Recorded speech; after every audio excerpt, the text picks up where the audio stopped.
Bollywood box office ಸುಲ್ತಾನನಿಗೆ ಮತ್ತೊಮ್ಮೆ ಜೀವ ಬೆದರಿಕೆಗೆ ಬಂದಿದೆ. ತಂದೆ ಆಯ್ತೀಗ ಪುತ್ರನ ಹತ್ಯೆಗೆ ದುಷ್ಕರ್ಮಿಗಳು ಸ್ಕೆಚ್ ಹಾಕಿದ್ದಾರೆ. ಬಾಲಿವುಡ್ ಬಾಕ್ಸ್ ಆಫೀಸ್ ಸುಲ್ತಾನ್ ಹತ್ಯೆಗೆ ಸ್ಕೆಚ್.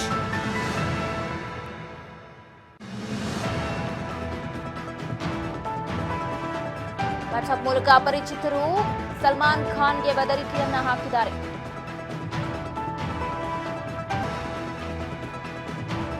ವರ್ಲಿ ಠಾಣೆಯಲ್ಲಿ ಅಪರಿಚಿತ ವ್ಯಕ್ತಿಯ ವಿರುದ್ಧ ದೂರು ದಾಖಲಾಗಿದೆ.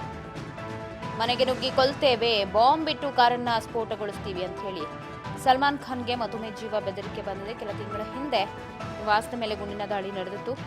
Indian super star Salman Khan ಅವರಿಗೆ ಮತ್ತೊಮ್ಮೆ ಜೀವ ಬೆದರಿಕೆ ಬಂದಿದೆ. ಅವರನ್ನ ಮನೆಯೊಳಗೆ ನುಗ್ಗಿ ಕೊಲ್ತೀವಿ, ಅವರ ಕಾಲನ್ನ ಸ್ಫೋಟಗೊಳಿಸ್ತೀವಿ ಅಂತ ಹೇಳಿ ಬೆದರಿಕೆ ಹಾಕಿದ್ದು. ಇದು ಜನಪ್ರಿಯ ನಟನಿಗೆ ಇದೇ ಮೊದಲ ಬಾರಿ ಏನಲ್ಲ ಈ ರೀತಿ ಬೆದರಿಕೆ ಬಂದಿರುವುದು.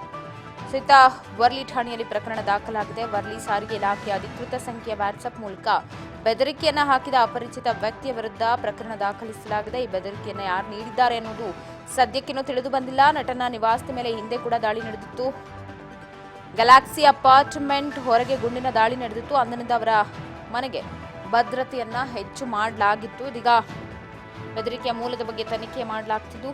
ವರ್ಲಿ ಪೊಲೀಸ್ ಠಾಣೆಯಲ್ಲಿ ಅಪರಿಚಿತ ವ್ಯಕ್ತಿಯ ವಿರುದ್ಧ ಪ್ರಕರಣ ದಾಖಲಾಗಿದೆ.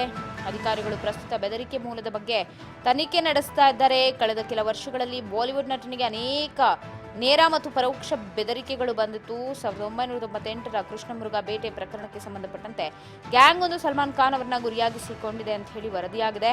ಅವಾಗಿಂದಲೂ ಕೂಡ ಸೂಪರ್ ಸ್ಟಾರ್ಗೆ ಕೊಲೆ ಬೆದರಿಕೆ ಸಂದೇಶಗಳು ಬರ್ತಾನೆ ಇದೆ ಅಂತ ಹೇಳಲಾಗ್ತಿದ್ದು.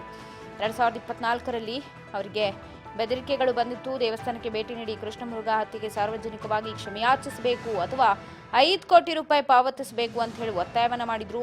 ಅಕ್ಟೋಬರ್ 30ನೇ ತಾರೀಕು 2024ರಲ್ಲಿ ನಟನಿಗೆ ಮತ್ತೆ ಅಪರಿಚಿತ ವ್ಯಕ್ತಿಯೊಬ್ಬರು ಬೆದರಿಕೆ ಹಾಕಿ 2 ಕೋಟಿ ರೂಪಾಯಿಗಳ ಬೇಡಿಕೆಯನ್ನು ಇಟ್ಟಿದ್ರು. ಅಪರಿಚಿತ ವ್ಯಕ್ತಿಯ ಗುರುತು ಸದ್ಯ ಇನ್ನೂ ಕೂಡ ಪತ್ತೆಯಾಗಿಲ್ಲ. ಸೊ ಯಾರು ಈ ರೀತಿ ಮೆಸೇಜ್ ಮಾಡಿದ್ದಾರೆ, ಏನು ಎತ್ತ ಅನ್ನೋದ್ರ ಮೇಲೆ ವರ್ಲಿ ಪೊಲೀಸರು ಕಣ್ಣಿಟ್ಟಿದ್ದಾರೆ. ಇವಾಗ ಮತ್ತಷ್ಟು ಅಪ್ಡೇಟ್ಸ್ ಕೊಡ್ತಾ ಹೋಗ್ತಾರೆ ಪ್ರತಿನಿಧಿ ಯತೀಶ್. ನ್ಯೂಸ್ ಡೆಸ್ಕ್ ನಿಂದ ಲೈವ್ ನಲ್ಲಿ ಜಾಯ್ನ್ ಆಗ್ತಿದ್ದಾರೆ. ಯತೀಶ್, ಬಾಲಿವುಡ್ ನಟ ಸಲ್ಮಾನ್ ಖಾನ್ಗೆ ಮತ್ತೊಮ್ಮೆ ಬೆದರಿಕೆಯ ಮೆಸೇಜ್ ಬಂದಿದೆ. ಇದೇನು ಮೊದಲ ಬಾರಿ ಅಲ್ಲ ಅವರಿಗೆ ಬೆದರಿಕೆಯ ಕರೆ ಬರ್ತಾ ಇರೋದು ಅಥವಾ ಮೆಸೇಜ್ ಬರ್ತಾ ಇರೋದು. ಈಗ ಯಾರು ಮೆಸೇಜ್ ಮಾಡಿರಬಹುದು, ಏನ್ ಸಿಗ್ತದೆ ಸದ್ಯದ ಅಪ್ಡೇಟ್ ಯತೀಶ್? ಎಸ್ ಪವಿತ್ರ, ನೀವು ಹೇಳ್ದಂಗೆ ಸಲ್ಮಾನ್ ಖಾನ್ಗೆ ಮತ್ತೊಮ್ಮೆ ಬೆದರಿಕೆಯ ಮೆಸೇಜ್ ಬಂದಿರೋದು. ವಾಟ್ಸಪ್ ಮೆಸೇಜನ್ನು ಈ ಬಾರಿ ಮತ್ತೆ ಕಳಿಸಿರುವಂಥದ್ದು. ಎಸ್, ನೀವು ಹೇಳ್ದ ರೀತಿಯೇ ಇದೇನು ಮೊದಲ ಬಾರಿ ಅಲ್ಲ, ಸಾಕಷ್ಟು ಬಾರಿ ಕೂಡ ಈ ಥರ ಸಲ್ಮಾನ್ ಖಾನ್ಗೆ ಬೆದರಿಕೆ ಕರೆಗಳು, ಸಲ್ಮಾನ್ ಖಾನ್ಗೆ ಬೆದರಿಕೆ ಮೆಸೇಜ್ಗಳು ಬರ್ತಾನೆ ಇದೆ. ಸೊ ಇದೀಗ ಮತ್ತೊಮ್ಮೆ ಬಂದಿರುವಂಥದ್ದು. ಅದಕ್ಕೆ ಮೇನ್ ಕಾರಣ ಏನಪ್ಪ ಅಂತ ನೋಡ್ಕೊಂಡು ಹೋದಾಗ ಅಲ್ಲಿ ಸಿಗುವಂಥ ಉತ್ತರ ನಾವು ಅಗೈನ್ ಬ್ಯಾಕ್ ಟು ದ ಒಂದು 25 ಇಯರ್ಸ್ ಬ್ಯಾಕ್ ಹೋಗಬೇಕಾಗುತ್ತೆ. 1998ರಲ್ಲಿ ಶೂಟಿಂಗ್ ಸಮಯದಲ್ಲಿ ಕೃಷ್ಣಮೃಗ ಬೇಟೆ ಆಡಿದ್ರು ಅನ್ನುವಂಥ ವಿಚಾರ ಇಟ್ಕೊಂಡು ಈ ಒಂದು ಈ ಇಷ್ಟದಲ್ಲಿ ನಡೀತಾ ಇರುವಂಥ ವಿಚಾರ, ಅದೇ ವಿಚಾರಕ್ಕೋಸ್ಕರ ಸಲ್ಮಾನ್ ಖಾನ್ ಜೈಲು ಶಿಕ್ಷೆ ಕೂಡ ಅನುಭವಿಸಿ ಬಂದಿದ್ದು ಅದೆಲ್ಲ ಗೊತ್ತಿರುವಂಥ ವಿಚಾರ. ಆದರೂ ಕೂಡ ಇವತ್ತಿನವರೆಗೂ ಕೂಡ ಅವರಿಗೆ ಆ ಒಂದು ಆ ಕೇಸಿಂದ ತಪ್ಪಿಸ್ಕೊಳ್ಳೋಕೆ ಸಾಧ್ಯ ಆಗ್ತಿಲ್ಲ. ಒಂದು ರೀತಿಯಾಗಿ ಕಾನೂನಿನ ಕಂಟಕದಿಂದ ತಪ್ಪಿಸ್ಕೊಂಡ್ರು ಕೂಡ ಈ ಒಂದು ಸಮುದಾಯ ಏನಿದೆ, ಸೊ ಆ ಸಮುದಾಯದಿಂದ ತಪ್ಪಿಸ್ಕೊಳ್ಳೋಕೆ ಸಾಧ್ಯ ಆಗ್ತಿಲ್ಲ ಅನ್ನೋದಕ್ಕೆ ಮತ್ತೆ ಮತ್ತೆ ಪ್ರೂಫ್ ಆಗ್ತಾನೆ ಇರೋದು. ಸೊ ಇದೇ ವಿಚಾರಕ್ಕೋಸ್ಕರನೇ ಬಿಷ್ಣಾಯ್ ಅನ್ನೋ ವ್ಯಕ್ತಿಯನ್ನು ಕೂಡ ಅರೆಸ್ಟ್ ಮಾಡಿರೋದು. ಸುಮಾರು ದಶಕದ ಹಿಂದೆನೇ ಆತನ ಅರೆಸ್ಟ್ ಮಾಡಿ ಜೈಲಿಗೆ ಕೂಡ ಹಾಕಿದ್ದಾರೆ. ಏಕೆಂದರೆ ಆತ ಕೂಡ ಬಿಷ್ಣಾಯ್ ಮತ್ತು ಆತನ ಗ್ಯಾಂಗ್ ಏನಿದೆ, ಆತ ಕೃಷ್ಣಮೃಗ ಕೊಂದಿದ್ರು ಅನ್ನೋ ಕಾರಣಕ್ಕೋಸ್ಕರ ಸಲ್ಮಾನ್ ಖಾನ್ ಮೇಲೆ ಸಾಕಷ್ಟು ಬಾರಿ ಅಟ್ಯಾಕ್ ಮಾಡಿದ್ರು, ಸಾಕಷ್ಟು ಬಾರಿ ಆತನ ಕೊಲ್ಲೋದಕ್ಕೆ ಪ್ರಯತ್ನ ಕೂಡ ಪಟ್ಟಿದ್ರು. ಆದರೆ ಸಾಧ್ಯ ಆಗಿಲ್ಲ. ಅದು ಯಾವಾಗ ಪ್ರೂವ್ ಆಯಿತು ಆತನನ್ನು ಜೈಲಿನಲ್ಲಿ ಇಟ್ಟಿದ್ದಾರೆ. ಬಟ್ ಆತ ಜೈಲಿನಲ್ಲಿ ಇದ್ದರೂ ಕೂಡ ಆತ ಸಲ್ಮಾನ್ ಖಾನ್ ಮೇಲೆ ಅಟ್ಯಾಕ್ ಮಾಡೋದನ್ನ ಕಡಿಮೆ ಆಗಿಲ್ಲ.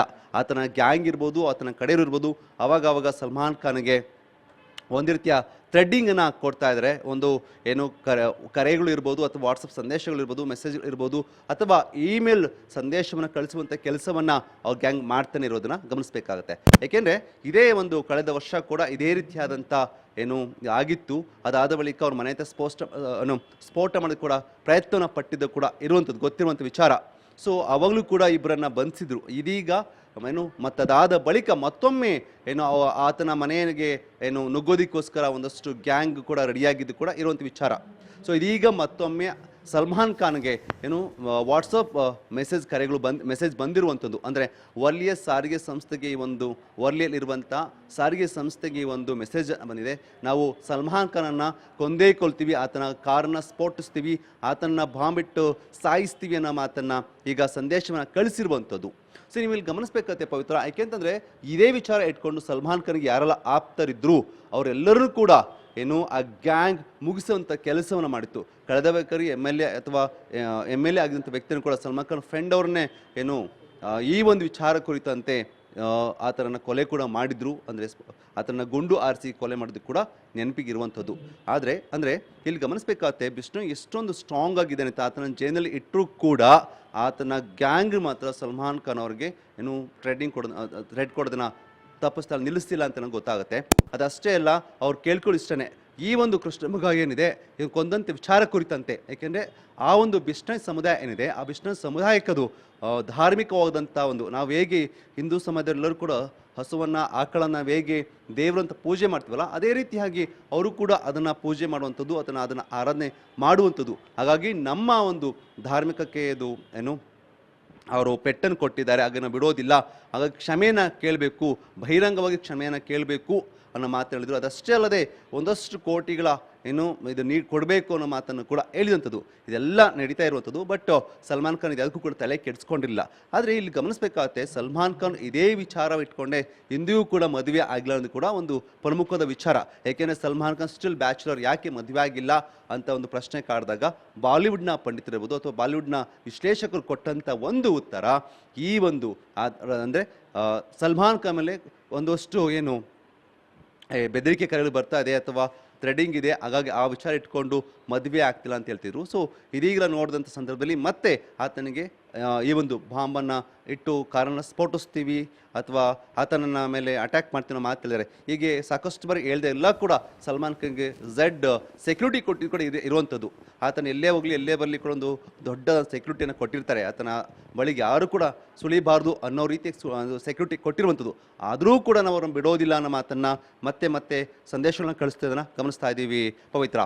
ಸತೀಶ್, ನೀವೇ ಹೇಳ್ದಂಗೆ ಮನೆ ಮುಂದೆ ಸೆಕ್ಯೂರಿಟಿಯನ್ನ ಕೂಡ ಹಾಕಿದ್ದಾರೆ. ಜೊತೆಗೆ ಬಿಷ್ಣೋಯ್ ಗ್ಯಾಂಗ್ ಈ ಹಿಂದೆ ಕೂಡ ನೀವು ಬಂದು ದೇವಸ್ಥಾನದಲ್ಲಿ ಸಾರಿ ಕೇಳಬೇಕಿಲ್ಲ, 5 ಕೋಟಿ ರೂಪಾಯಿ ಹಣವನ್ನ ಕೊಡಬೇಕು ಅಂತ ಕೂಡ ಹೇಳಿತ್ತು. ಬಟ್ ಈಗ ಪೊಲೀಸರ ವಾಟ್ಸಪ್ ನಂಬರಿಗೆನೆ ಇಷ್ಟೊಂದು ರಾಜಾರೋಷವಾಗಿ ಮೆಸೇಜ್ ಕಳಿಸ್ತಾರೆ, ಕಾರಲ್ಲಿ ಬಾಂಬ್ ಇಟ್ಟು ಸಾಯಿಸ್ತೀವಿ ಅಥವಾ ಹತ್ಯೆ ಮಾಡ್ತೀವಿ ಅಂತ ಹೇಳ್ತಾರೆ ಅಂತಂದ್ರೆ ಹೇಗೆ ಅಂತ ಒಬ್ಬ ಸೆಲೆಬ್ರಿಟಿ, ಅದು ಕೂಡ ಇಂಡಿಯಾದ ಒಂದು ದೊಡ್ಡ ಸ್ಟಾರ್ ಸೆಲೆಬ್ರಿಟಿ, ಅವ್ರಿಗೇನೆ ಅದು ಸಾರಿಗೆ ಇಲಾಖೆಯ ಮೂಲಕ ಬಂದಂತಹ ಸಂದೇಶ ಅನ್ನೋದೇ ಇಲ್ಲಿ ಬಹಳಷ್ಟು ಆಶ್ಚರ್ಯಕ್ಕೆ ಕಾರಣ ಆಗಿರೋದು ಯತೀಶ್. ಯಾಕೆಂತಂದ್ರೆ ಸಲ್ಮಾನ್ ಖಾನ್ ಹೌದು, ಯಾಕೆಂತಂದ್ರೆ ಆ ಗ್ಯಾಂಗ್ ಇದೆ ಸಿಕ್ಕಾಪಟ್ಟೆ ಸ್ಟ್ರಾಂಗ್ ಆಗಿರುವಂಥ ಗ್ಯಾಂಗ್ ಪವಿತ್ರ. ನೀವು ಹೇಳ್ತಿದ್ದೆ ಆ್ಯಕ್ಚುಲಿ ಒಬ್ಬ ಸಿಟ್ಟಿಂಗ್ MLA ಕೊಲೆ ಮಾಡೋಷ್ಟು ಮಟ್ಟಿಗೆ ಅವರು ಸ್ಟ್ರಾಂಗ್ ಇದ್ದಾರೆ ಅಂತಂದರೆ ಇನ್ನೆಷ್ಟು ಮಟ್ಟಿಗೆ ಅವರು ಆ ದ್ವೇಷ ಇದೆ. ಯಾಕೆಂದರೆ ಸಲ್ಮಾನ್ ಖಾನ್ಗೆ ಸಪೋರ್ಟ್ ಮಾಡ್ದ ಅನ್ನೋ ರೀಸನ್ ಇಟ್ಕೊಂಡು ಒಬ್ಬ ಮಹಾರಾಷ್ಟ್ರ ಸಿಟ್ಟಿಂಗ್ MLA ಕೂಡ ಅವರು ಗುಂಡು ಹಾರಿಸಿ ಕೊಲೆ ಮಾಡಿರ್ತಾರೆ. ಅದನ್ನು ಒಪ್ಕೊಳ್ತಾರೆ, ಎಸ್ ಇದು ಬಿಷ್ಣೋಯ್ ಆ್ಯಂಡ್ ಗ್ಯಾಂಗ್ ಮಾಡಿರುವಂಥ ಕೊಲೆ, ನಾವು ಇದಕ್ಕೆ ಸಲ್ಮಾನ್ ಖಾನ್ಗೆ ಕೊಟ್ಟಿರುವಂಥ ಒಂದು ಚಿಕ್ಕ ಉತ್ತರ ಅನ್ನೋ ಮಾತನ್ನು ಕೂಡ ಹೇಳಿರ್ತಾರೆ ಆ ಟೈಮಲ್ಲಿ. ಸೊ ಅಂದರೆ ಅವ್ರು ಎಷ್ಟೊಂದು ಸ್ಟ್ರಾಂಗ್ ಆಗಿದ್ದಾರೆ ಅಂತ. ಜೊತೆಗೆ ಈಗ ಸಲ್ಮಾನ್ ಖಾನಿಗೆ ಕಳಿಸೋದಕ್ಕೆ ಸಲ್ಮಾನ್ ಖಾನ್ ಅವಾಗ ನಂಬರ್ ಚೇಂಜ್ ಮಾಡ್ತಾ ಇರ್ತಾರೆ, ಆತ ನಂಬರನ್ನು ಟ್ರ್ಯಾಕ್ ಮಾಡೋಕ್ಕೆ ಸಾಧ್ಯ ಆಗದಿದ್ದಂಥ ಸಂದರ್ಭದಲ್ಲಿ ಅಲ್ಲಿ ಯಾರು ಅಥವಾ ಸಾರಿಗೆ ಇಲಾಖೆ ಇರ್ಬೋದು ಅಥವಾ ಪೊಲೀಸ್ ಸ್ಟೇಷನ್ಗೆ ಅವರು ಹೇಳುವಂಥ ಕೆಲಸವನ್ನು ಮಾಡ್ತಿರ್ತಾರೆ. ಅಂದರೆ ಸಲ್ಮಾನ್ ಖಾನ್ ನೆಮ್ಮದಿಯಾಗಿರೋಕ್ಕೆ ಬಿಡೋದೇ ಇಲ್ಲ. ಅವ್ರು ಸಾರಿ ಕೇಳೋರಿಗೆ ಅಥವಾ ಒಂದಷ್ಟು ಅಮೌಂಟ್ ದಂಡ ಕಟ್ಟೋರು ಕೂಡ ನಾವು ಅವ್ರನ್ನ ನೆಮ್ಮದಿಯಾಗಿರೋಕ್ಕೆ ಬಿಡೋದಿಲ್ಲ ಅನ್ನೋ ಮಾತನ್ನು ಶಪಥವನ್ನು ಮಾಡಿರುವಂಥದ್ದು. ಹಾಗಾಗಿ ಆ್ಯಕ್ಚುಲಿ ಅದು ಅನಿಸ್ತಾ ಇರುತ್ತೆ, ಅಂದರೆ ಸಲ್ಮಾನ್ ಖಾನ್ಗೆ ಯಾಕೆ ಇನ್ನು ಅವರು ಕೇಳ್ಬೋದು, ಯಾಕೆ ಅವ್ರು ಇನ್ನು ಸಾರಿ ಕೇಳಿಲ್ಲ, ಹಾಗಾದ್ರೆ ಯಾಕೆ ಇದಾಗ್ತಿಲ್ಲ ಅಂತ. ಏಕೆಂದರೆ ಸಾರಿ ಕೇಳಿದಂಥ ಸಂದರ್ಭ ಬಂದರೆ ಮತ್ತೆ ಆ ಕೊಲೆ ಅಂದರೆ ಕೃಷ್ಣ ಮಗನ ಬೇಟೆ ಆಡಿದ್ದೇನೋ ಅದನ್ನು ತನ್ನ ಮೇಲೆ ಏರ್ಕೊಂಡಾಗ ಆಗುತ್ತೆ ಅನ್ನೋದು ಕೂಡ ಇರುವಂಥದ್ದು.